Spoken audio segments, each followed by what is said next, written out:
तुकाराम महाराज म्हणतात की आपण जर मेहनत करून एखादी गोष्ट मिळवली तर तो आनंद वेगळाच असतो. तर ते काय म्हणतात अभंगातनं, मथने भोगे सार ताके घडे उपकार बरवी सायासाची जोडी अनुभवूया ठावी गोडी पाक आणि रुची जेथे तेथे कैची वाढतो पंगती तुका आवडे संगती. तर दही घुसळले तर लोणीही मिळते व आपण दुसऱ्याला ताकही दुसऱ्याला देता येते. श्रम केल्यानंतर जर एखादी गोष्ट प्राप्त झाली तर तिचा आनंद हा वेगळाच असतो.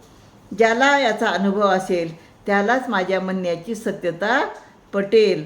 स्वतः स्वयंपाक केला म्हणजे त्या अन्नाला रुची येते, ते अन्न चांगलं लागतं.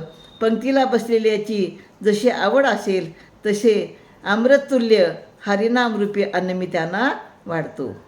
तर तुकाराम महाराज म्हणतात की पंक्तीला जेवायला बसलेले जे लोक आहेत का नाही, त्यांना जे आवडतं तेच अन्न मी त्यांना देतो.